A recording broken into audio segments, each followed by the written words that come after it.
Maintenant, on va parler de la mémoire, section, lecture, écriture, alignement et boutisme. Nous avons déjà vu que la composante mémoire est une composante très importante. Et il existe les deux types de mémoire dans les systèmes informatiques. Mémoire ROM, ça c'est read-only memory, mémoire à lecture seule. Dans les systèmes informatiques, dans les machines, on écrit en mémoire ROM l'information de démarrage, les routines de vérification des dispositifs d'entrée-sortie de base, c'est BIOS. La mémoire RAM, mémoire vive, contient toutes les données, toutes les instructions. Les mémoires, comme la mémoire est connectée au processeur via le bus. Un bus, c'est un ensemble de fils qui propagent des signaux. L'information est écrite en binaire. Les bits sont groupés en paquets. Le plus petit paquet, c'est un octet, 8 bits. La plus petite unité adressable dans les architectures modernes, c'est un octet. Dans l'architecture RISC-V, un octet, chaque octet est adressable. Avec un octet, on peut exprimer deux séquences 6 combinaisons binaires différentes. Les données sont placées en mémoire ou peuvent être placées dans quelques registres. Aussi, l'information est dans les registres et en mémoire est encodée en binaire. Le code des programmes, les instructions, code exécutable est formé en langage machine, encore forme binaire particulière spécifique à chaque processeur. Le registre spécial PC Program Count contient l'adresse de l'instruction courante à exécuter. Et c'est vraiment comme le contenu du registre PC nous indique de quelle façon interpréter le contenu binaire de la mémoire à cette adresse. Maintenant, on va discuter de quelle façon on peut initialiser les octets en mémoire. Les octets en mémoire contiennent l'information sur des programmes et aussi sur un ensemble de données. On verra de quelle façon on peut lire et écrire des données stockées en mémoire. Et on verra de quelle façon on peut manipuler des chaînes de caractères.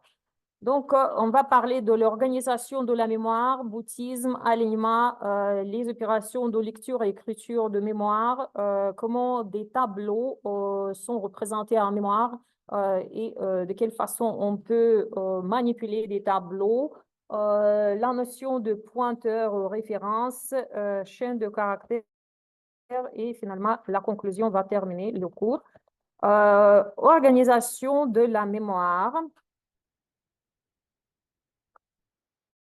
L'environnement d'exécution détermine de quelle façon les octets sont organisés et accessibles en mémoire, comment on initialise ces octets, et aussi l'environnement d'exécution détermine la valeur initiale du compteur ordinal et d'autres registres. L'environnement d'exécution aussi détermine les règles d'accès aux zones mémoire, spécifie quelles adresses sont valides quand on n'est pas toutes les adresses qui peuvent être accédées ou contient l'information accessible. On n'a pas les mêmes règles d'accès en lecture, écriture, en exécution. Il faut, c'est ça, c'est de comprendre, on associe les adresses aux différents composants numériques, RAM, ROM, périphérique. Et on verra aussi les autres comme détail de quelle façon les accès mémoire sont effectués, donc de quelle façon les entités plus petites que unité adressable sont numérotées. Cette question est couverte en discutant les bouddhismes et alignements. La mémoire principale est divisée en sections ou zones. L'information est stockée en mémoire. Vous savez que le contenu binaire ne possède pas l'information sur qu'est-ce qui est encodé dans ce code binaire et le découpage de la mémoire en zones permet de quand même de garder certains sens d'interprétation de l'information binaire.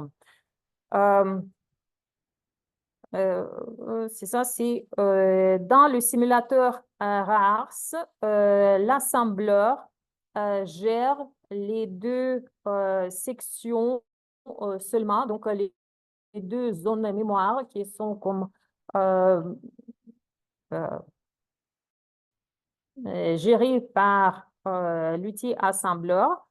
La zone texte qui commence dans l'architecture RISC-V à partir de l'adresse 4.0.0.0.0 jusqu'au 1.0.0.0.0 en hexadécimal et le segment ou zone data c'est 1.0.0.1.0.0.0.0 et ça, c'est l'adresse de début de cette zone et 1.0.0.4.0.0.0.0.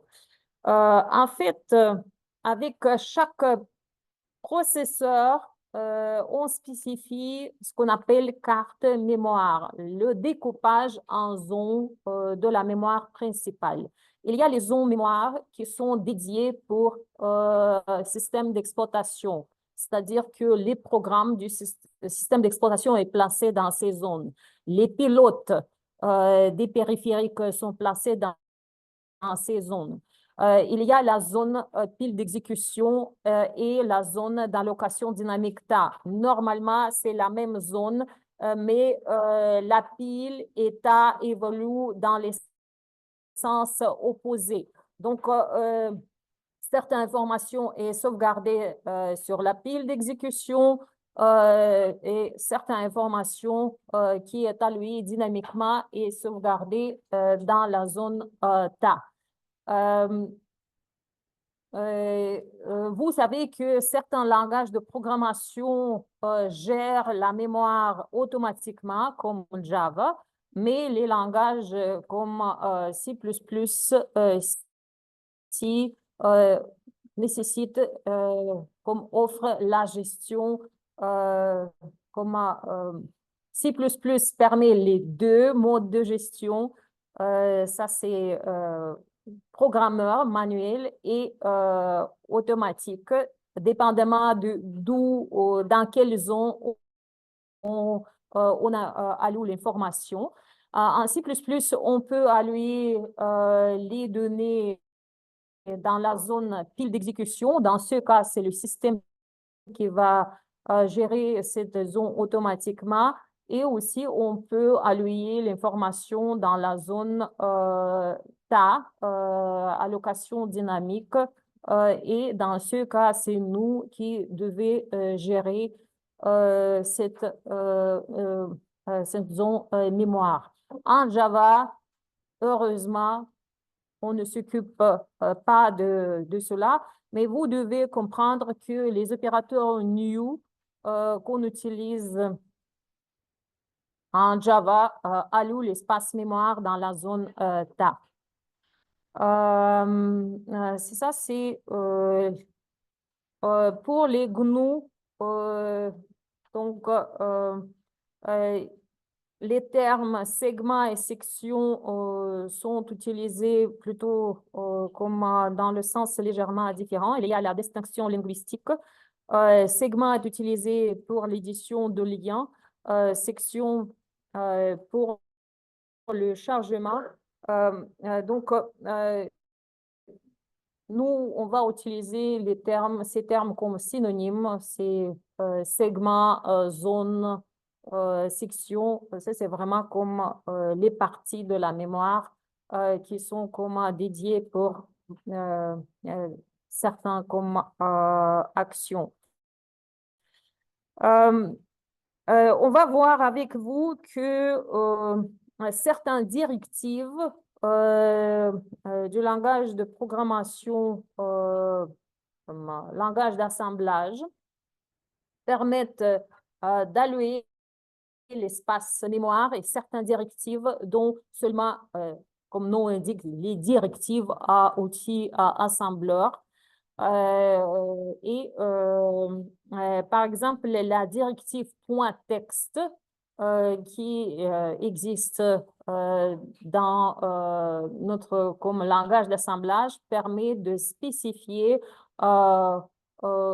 où l'information doit être placée dans quelle zone mémoire, que cette zone que le code exécutable qui, normalement, qui suit la directive .text doit être placé dans le segment code exécutable qui, dans l'architecture RISC-V, commence à partir de cette adresse et se termine à cette adresse. Et le deuxième segment .data et la directive .data permet de spécifier que tous les éléments qui sont spécifiés dans nos programmes après cette directive, c'est normalement contient les définitions des variables globales statiques doivent être placées dans le segment data. Mais on verra les détails ici. Le segment texte ou section texte dans l'architecture RISC-V, c'est le segment de code machine exécutable, la directive .text et le code, normalement, on doit placer le code exécutable après cette directive. Le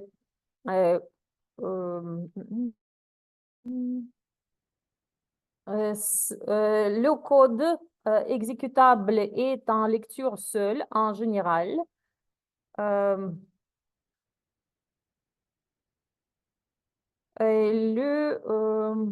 Ça, c'est dans les systèmes embarqués, c'est le code est normalement comme spécifié comme est placé dans la mémoire ROM, c'est-à-dire que le contenu est préenregistré et n'est pas facilement comme effaçable. L'information est préservée sans courant électrique.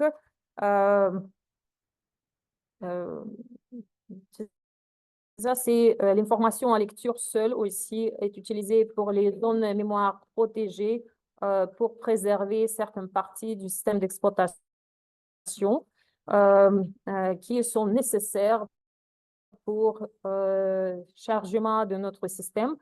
La deuxième section, c'est la section data. C'est le segment de données. La directive dans l'assembleur, c'est .data, permet de spécifier cette zone. Ce segment contient les directives de données. Les données sont accessibles en lecture, écriture en général.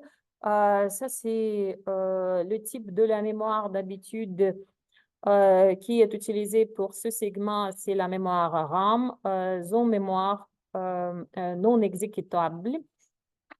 Voici la carte mémoire pour ces deux sections dans notre simulateur RAR. Ça, c'est notre processeur RAR RISC-V. Donc, comme vous pouvez voir, nous avons les deux segments texte qui contient le code exécutable, code machine exécutable, section data pour mettre les données dans cette section. Les autres sections sont utilisées comme ne sont pas comme utilisés de manière active dans notre modèle RAS. Autre segment classique, BSS, données non initialisées. Ce segment n'est pas disponible en RARS. .RO data, données en lecture seule, read-only data. Pile, état, stack et heap, on verra plus tard, sont disponibles en RARS. Pourquoi on utilise des segments, cet découpage en zones? Ça nous donne plus de liberté et permet d'optimiser l'organisation du programme en mémoire. Ça aussi permet de protéger l'information préservée dans ces zones, donc soit de donner l'accès en lecture seule, pas d'exécution, partager l'information entre processus. Qu'est-ce qu'on peut mettre dans la zone point data? On peut spécifier dans cette zone point data comme les variables et constantes, c'est-à-dire qu'on peut allouer l'espace mémoire et les directives RISC-5.byte. Cette directive permet d'allouer un octet. .raf, ça c'est raf word. Ça permet de allouer 2 octets en mémoire. .word alloue 4 octets en mémoire et .dword, double word, permet d'allouer un paquet de 8 octets. Les valeurs ici permettent de spécifier quelle initialisation on veut effectuer. Ça veut dire qu'on alloue l'espace et on assigne la valeur initiale. Ces actions sont nécessaires pour placer les contenus de nos variables en mémoire. Comme j'ai déjà dit, les compilateurs analysent le code. Les variables les plus fréquemment utilisées dans le code sont allouées associées au registre. Si on a dans notre architecture, tout le reste est associé aux cases mémoire. Donc, on fait l'association non symbolique, adresse, et le contenu de cette adresse par la suite est référé par l'adresse, par le nom symbolique. L'allocation de la mémoire est effectuée en fonction de type de l'information. Pour les langages strictement typés, vous savez déjà que comme en Java, on est obligé d'identifier un type. Par exemple, int signé, ça c'est 32 bits. Dans ce cas, dans l'architecture RISC-5, on va utiliser la directive .word et ça c'est... je vais écrire ici. Par exemple, en Java, on écrit int x égale 2. Compilateur peut décider, ah voilà, x, ça c'est la variable qui est fréquemment utilisée. Dans ce cas, on va associer à x registre, par exemple S0. Dans ce cas, cette directive doit être, cette commande doit être traduite en commande. C'est ça, c'est load immédiate. Ça, c'est commande, c'est de l'instruction S0, par exemple, 2. Donc, on garde l'association que notre variable x est associée au registre S0. Supposons que x n'est pas la variable qui est couramment, comme fréquemment utilisée. Dans ce cas, le compilateur décide de de préserver l'information en mémoire. Dans ce cas, on va associer le nom symbolique. En Java, int nécessite 32 bits. Ça veut dire qu'on va utiliser, on va associer l'étiquette X avec, comme ça, et on va dire que, ah voilà, point word. Donc, 32 bits, on va comme allouer pour ma variable x et le contenu initial de ma variable x vaut 2. Donc, c'est la déclaration de variable et initialisation. Donc, l'utilisation de ces directives, c'est de définir des variables globales et constantes. Et ça, c'est l'exemple. Segment.date. Et dans ce segment, on va déclarer comme allouer l'espace. Donc, c'est byte. Un octet est utilisé pour ces trois valeurs, 42, 100, 0 et moins 10. Toutes ces données doivent être encodées en binaire et les valeurs doivent être comme placées comme contenu des octets. Donc, ce qui va nous donner en mémoire l'information qui est stockée comme suit. 2A correspond à la conversion de la valeur 42. 64, oui, c'est pas 64, c'est 64 en hexadécimal correspond à la valeur en binaire de la valeur 100, mais c'est en hexadécimal. 0, 0, ça c'est un octet qui est exprimé avec deux chiffres en base 16, exprime 0, et F6 exprime la valeur en complément 2 de la valeur en base 10, moins 10.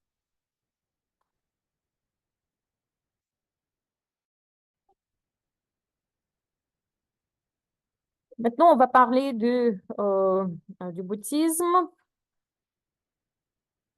Comme nous avons déjà vu, les données sont stockées en mémoire sur plusieurs octets contigus. Avec les directives, soit on a un octet, un mot, ou moitié de mot, ou double mot. L'adresse d'une donnée est celle du premier octet. Les autres octets suivent dans l'ordre. Et sur cette image, vous voyez comme l'exécution de la directive .word. Donc, .word, on alloue 4 octets en mémoire avec le contenu comme suit. Et l'adresse d'allocation, c'est dans le segment .date. Ça veut dire que ça, c'est la première adresse de ce segment. Qu'est-ce qu'on va avoir? Ça veut dire que notre donnée ici va être stockée à partir de cette adresse. Les quatre octets. Premier octet, deuxième octet, troisième et quatrième. Maintenant, c'est comment on accède à chaque octet dans l'information qui est stockée comme suit. C'est de quelle façon on numérote les octets. Chaque octet est adressable. Avec ce mot mémoire, c'est l'adresse 1001000000 est associée. Mais si on veut extraire morceau 2, par exemple, c'est comment on forme l'adresse pour accéder à ce morceau.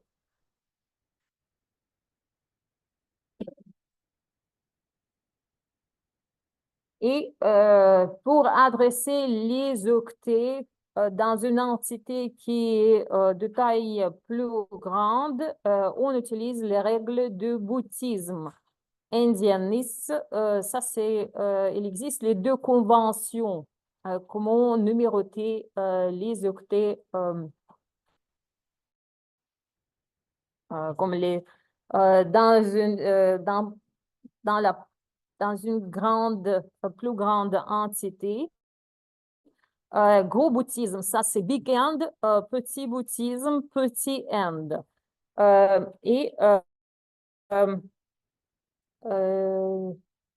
ça c'est, comme vous pouvez voir, l'adresse du premier élément, du premier morceau est identique, mais l'information, de quelle façon on stocke l'information est différente si on suit les deux conventions différentes. Gros bouddhisme, ça veut dire que ici la numérotation des octets commence avec big end. Big end, ça veut dire que c'est avec le chiffre le plus significatif. Donc, ici, la numérotation commence, c'est le plus petit adresse est associé avec cet octet. Par la suite, 1, c'est AD, 2, c'est BE et 3, EF. Petit bout, c'est contraire. Donc, on commence la numérotation de ce côté. Ça veut dire que c'est l'adresse initiale est associée avec l'octet le moins significatif. Et on continue de cette manière. Interprétation de la valeur stockée est pareil. Ça veut dire que si on regarde comme conceptuellement, l'information enregistrée est comme suit.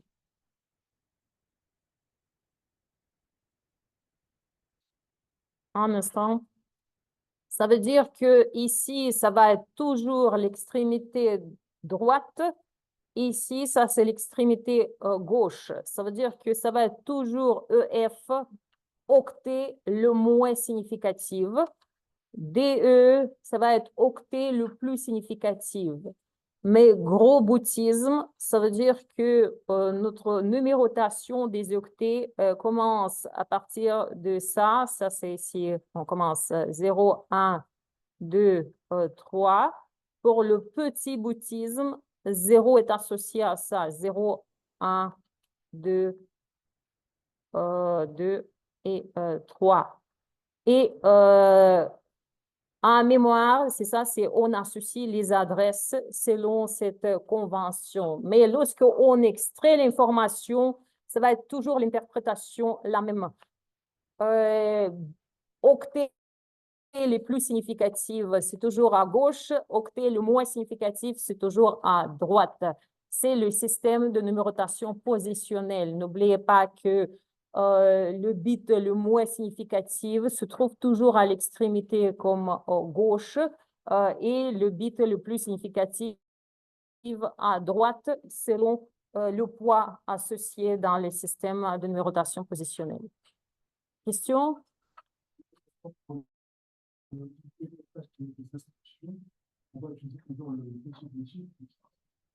Mais pour l'instant, je ne parle pas, je n'ai pas encore parlé c'est quelle convention on utilise en risque 5. Ça, je vous parle seulement qu'il existe les deux conventions en général. On viendra, comme dans les prochaines diapositives, sur les conventions qui sont utilisées dans risque 5.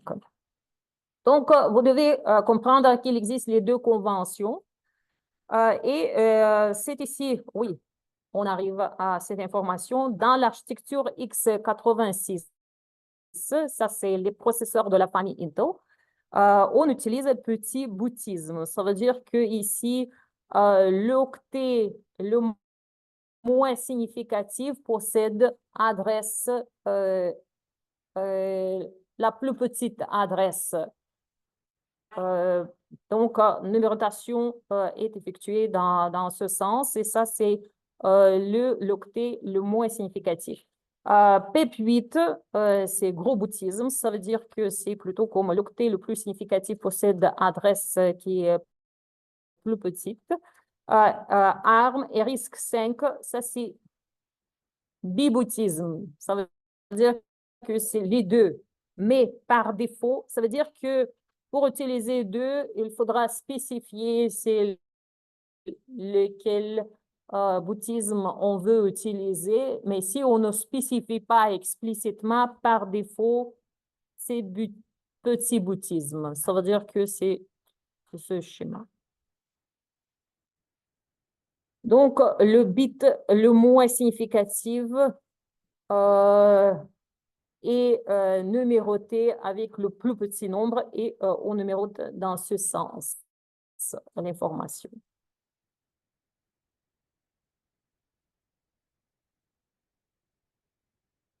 L'exemple, dans le segment data, on alloue 1, 2, 3, 4 octets pour représenter les 4 valeurs spécifiées avec la directive .byte, ce qui va nous donner comme le contenu de la mémoire suivante. 42 en base 10 est encodé par 2A en base 16 sur un octet. 100, c'est 6,4 sur un octet. 0 sur un octet et moins 10 sur un octet. Encore une fois, je vous rappelle, si on a un octet, donc un octet composé de 8 bits en base 16, ça correspond à une valeur composée de 2 chiffres en base 16. C'est pour cette raison, ici, toutes les valeurs là sont encodées avec 2 chiffres en base 16, qui correspondent à exactement 8 bits dans leur représentation. N'oubliez pas qu'en langage d'assemblage, on vit dans le monde binaire. Donc, chaque fois, il faut respecter les tailles et on est lié avec les représentations binaires, avec l'architecture de la machine. Point half, ça c'est moitié de mot.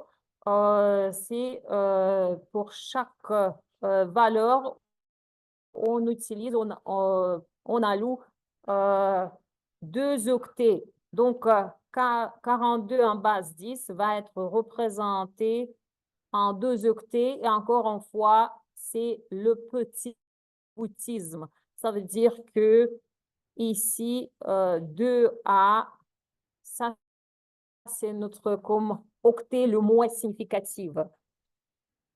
Pour interpréter cette valeur, il faut voir comme suit, c'est 0, 0, 2A. Ça veut dire que 2A, c'est l'octet le moins significatif. Donc, c'est ça. C'est comme à l'envers. Mais ça dépend. Pour les, comme dans l'interprétation comme européen, ça veut dire qu'on est habitué de lire toute l'information de gauche à droite.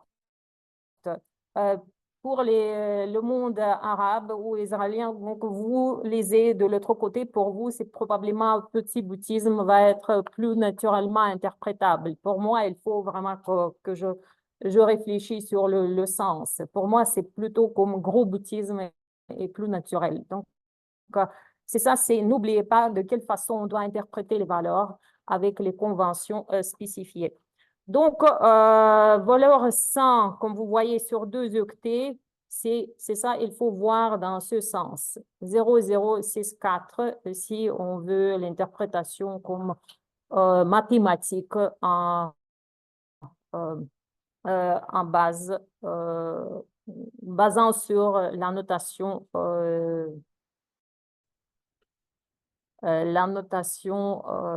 positionnelle. Voilà. 0, c'est facile. C'est les mêmes contenus pour le 2 octets. Moins 10, encore une fois, ça, c'est l'octet le moins significatif. Ça, c'est l'octet le plus significatif en complément 2. Bien sûr qu'avec les directives .byte, pas de problème, chaque octet est adressable, aucune interprétation comme différente, pas de règle de boutisme. .raf, paquet de 2 octets, dans ce cas, il faut réfléchir comment interpréter l'information et c'est le petit boutisme qui est utilisé. Maintenant, on va parler de l'alignement en mémoire. On n'accède pas comme à l'information à chaque bit stocké en mémoire. C'est plutôt on accède, les accès mémoire se font en groupe d'octets. Parce que ça nous donne la meilleure performance, garantie de cohérence. Comme je vous ai déjà mentionné, une unité de transfert entre la mémoire cache et processeur, c'est un mot mémoire. Un mot mémoire est composé d'un ou plusieurs octets. Donc, on amène toujours un mot mémoire et par la suite, c'est ça, c'est processeur extrait l'information. Par exemple, si on a besoin d'un octet, donc on extrait tel ou tel octet. L'adresse, donc ça, c'est si notre adresse demandée est un multiple de la taille de la donnée. Dans ce cas, c'est facile d'accéder à l'information, d'extraire l'information. Par exemple, ici, nous avons la taille de données 16 bits. Donc, l'adresse est multiple de 2, 32 bits, adresse multiple de 4, 64 bits, adresse multiple de 8, 8 bits est toujours naturellement aligné. Mais si une adresse n'est pas un multiple de la taille de la donnée, dans ce cas, l'extraction de paquets comme d'un seul paquet n'est pas suffisant. Donc, il faut extraire dans ce cas plusieurs paquets et de chercher les données demandées, ce qui nous donne les accès plus lents. Et dans certaines architectures, on interdit les accès non alignés parce que ces accès sont trop coûteux et la cohérence de l'information est difficile à respecter.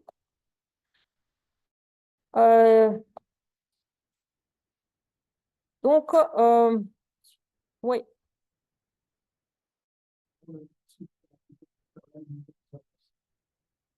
C'est pas nous qui faisons, c'est plutôt comme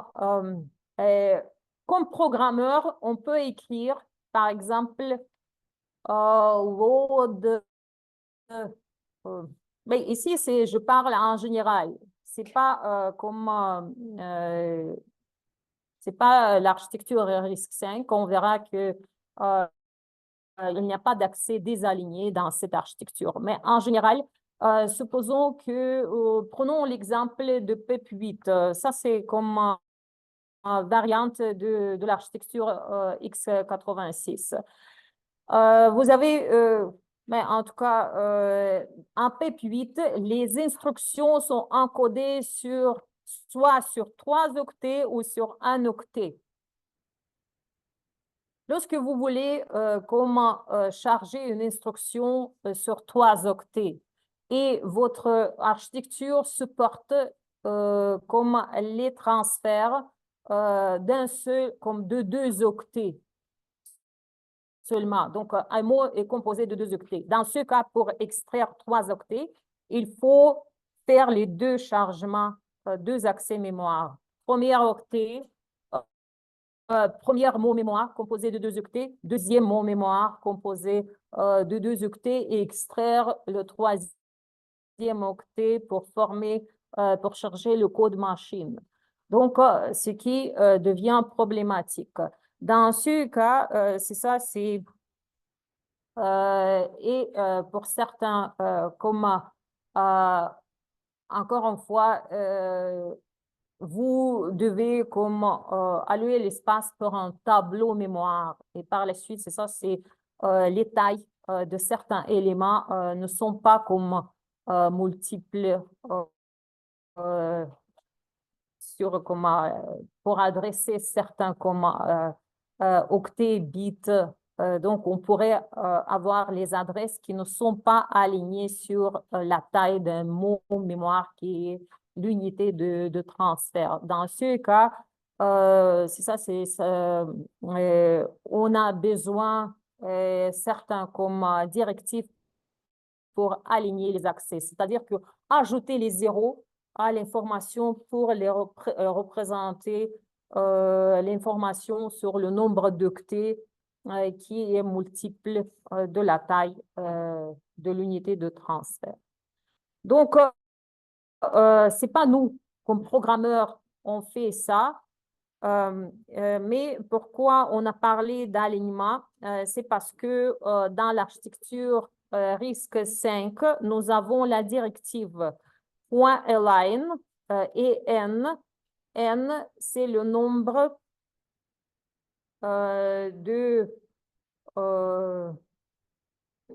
d'octets pour faire l'alignement. Donc, cette directive force localement un alignement 2 exposantes n, n égale 1 pour 2 octets, half word, n égale 2 pour word, et etc. n égale 3, ça va nous donner comme 2 exposantes 3 vite. Octet, ça c'est moitié de mot et un octet de plus pour former le nombre d'octets. Et on insère avec cette directive des zéros si nécessaire. Et ça, c'est l'illustration. Dans le segment point data, on va allouer l'espace d'un octet pour la valeur 42 en base 10, ce qui va nous donner ça, un octet. Par la suite, qu'est-ce qu'on va faire? On va faire point align 2. 2 ici est utilisé pour un mot.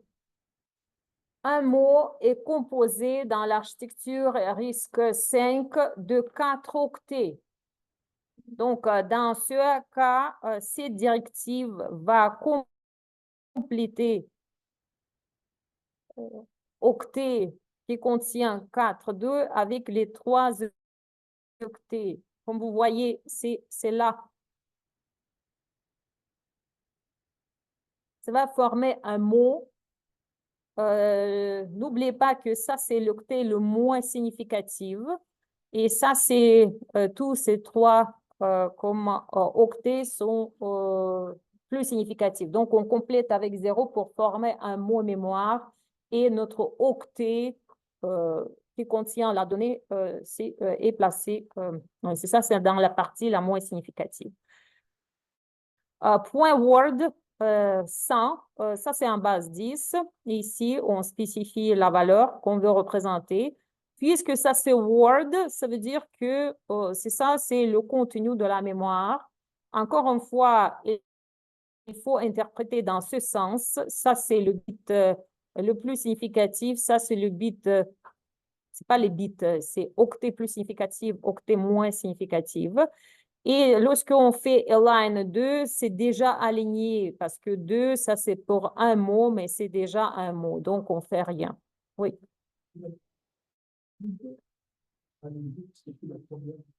Mais align 2, ça veut dire que cette valeur qui est encodée sur un octet, align 2 va ajouter les octets manquants pour former un mot à partir comme de la déclaration précédente. Qu'est-ce que je vous suggère?